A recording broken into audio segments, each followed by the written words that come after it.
Pilih kasih karantina mandiri, itulah tema Rosi malam ini. Hari ini pemerintah mengumumkan sudah ada kasus positif COVID varian Omikron masuk Indonesia. Tapi itu tidak menyurutkan warga Indonesia untuk berlibur ke luar negeri. Apa aturan untuk mereka?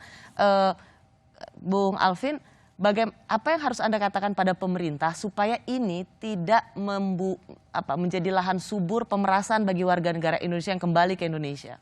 Ya, betulnya kan sudah banyak ya laporan dari masyarakat. Dan modusnya itu dimulai sejak dari gerbang masuk ke Indonesia, yaitu di bandara.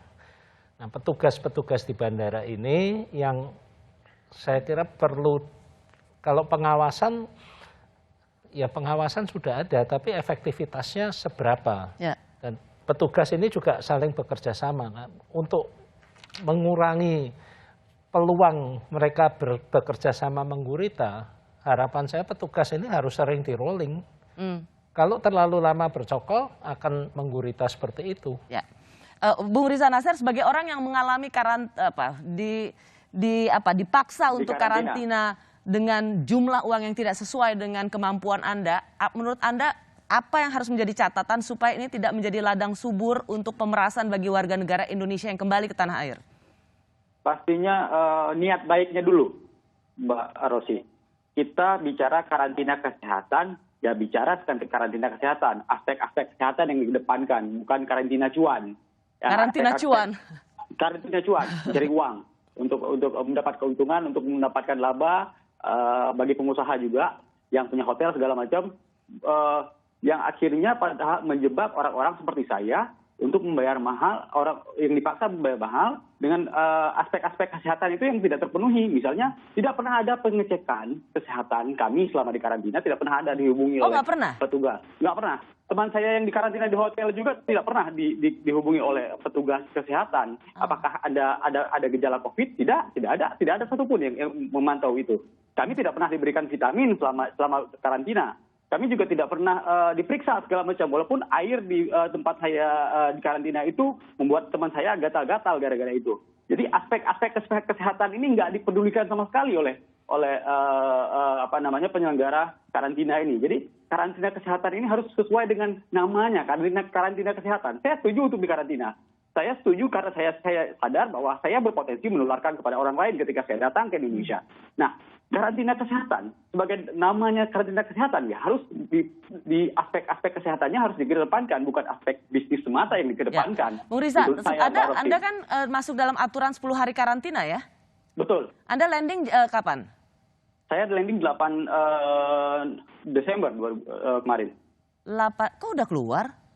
8 Desember, kemudian karena hari ke-7 kita langsung di swab karena rusun makin penuh, Mbak Rosi. Karena harusnya Anda 10 hari kan? Betul, saya 18 harusnya keluar. Karena rusunnya sudah penuh, kapasitas rusun cuma 6.000, Mbak Rosi. Setiap hari ada 1.000 yang datang untuk masuk ke mendapatkan karantina. Oke, Anda keluar tuh di PCR lagi nggak? Ya, pasti. Saya dapat surat, hasil saya sudah mengikuti karantina, karena rusun sudah penuh, jadi banyak peserta karantina yang hanya menjalani karantina 5-7 hari atau 8 hari, langsung disuruh pulang karena untuk menampung PMI yang datang lagi yang baru kembali ke Indonesia gitu, Mbak Rosi. Oke. Jadi saya keluar bukan tanpa melarikan diri atau melanggar peraturan, karena saya punya surat gitu. Anda keluar karena dikeluarkan karena tempatnya udah penuh. Dikeluarkan, saya diusir karena udah penuh. Tapi blessing in disguise ya, jadi nggak 10 hari ya. Alhamdulillah, Mbak. Baik, terima kasih Bung Riza Nasir. Terakhir Prof. Wiku, ini karena bukan 10 hari untuk karantina kesehatan, terusir karena tempatnya udah kepenuhan, jadi harus mau nggak mau dikeluarkan. Artinya sebenarnya 10 hari itu bukan sebuah metode karantina untuk kesehatan, Prof. Ya, jadi memang dalam menangani COVID ini tantangannya banyak. Salah satunya adalah tempat, biaya yang harus ditanggung oleh pemerintah atau oleh individu. Jadi ini memang tantangan yang besar dan kita juga nggak bisa menyelenggarakan semuanya. Maka dari itu kita kerjasama dengan PHRI. Harapannya juga pihak lain juga membantu kita dalam membuat space-nya lebih banyak dan harganya juga harusnya. Tapi benar nggak kayak gini? Atau sesuatu yang wajar saja harusnya 10 hari tapi kita harus tetap disiplin dengan aturan yang kita buat karena aturan itu punya. Tapi ini rumah susun karantina yang disiapkan pemerintah loh. Ya. Jadi semua laporan yang ada di masyarakat yang disampaikan ini tentunya kan fungsi media kan begitu. Jadi memberikan masukan kepada pemerintah sehingga pemerintah juga harus melakukan perbaikan. Terakhir Prof Wiku, singkat saja untuk mereka. Interupsi, Prof. Pemerintah menyediakan saluran pengaduan nggak bagi warga negara Indonesia yang menjalani karantina mendapat masalah? Kalau mengadu itu kemana? Ya, kita punya hotline numbers di BNPB dan itu bisa dihubungi 117. 117? Ya, nanti bisa dihubungi ke situ sehingga nanti laporan itu bisa disampaikan. Ada nggak operatornya? Nanti dihubung-hubungin nggak ada yang kemudian standar respon terhadap keluhan anggota DPR aja pesimis loh Kak Irma. Kan harus ada standar respon time-nya ya. Ya. Seperti itu tadi, 12 jam di bus, itu kan harusnya bisa mengadu. Ya, ini jadi catatan ya Prof Wiku untuk jadi perbaikan. Jelas apa yang terjadi pada Riza Nasser yang menjadi satu contoh dari banyak kasus lainnya adalah contoh yang tidak boleh terulang lagi. Dan Prof terakhir, mereka yang sudah mau merencanakan perjalanan ke luar negeri untuk Natal Tahun Baru kembali harus bersiap dengan 10 hari. Jadi jalanilah dengan mandiri dan jadi jangan saya mau mengatakan bahwa mereka harus bersiap untuk karantina 10 hari ya. Jangan mencoba-coba untuk negosiasi kurang atau tidak sama sekali. Ya. Dan itu berlaku untuk semua.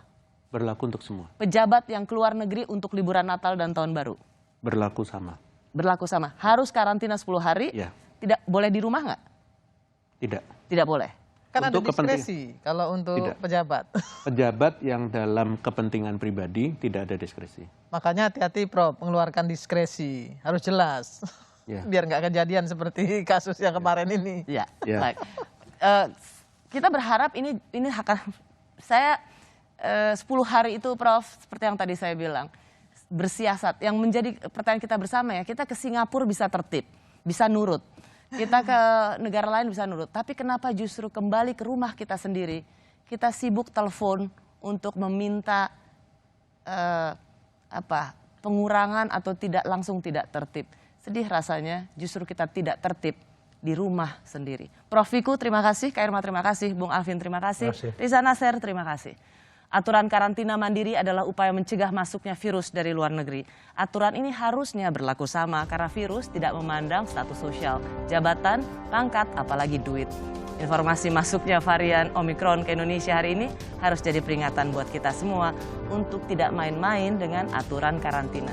Terima kasih sudah menyaksikan Rosi, tetaplah di Kompas TV, independen, terpercaya.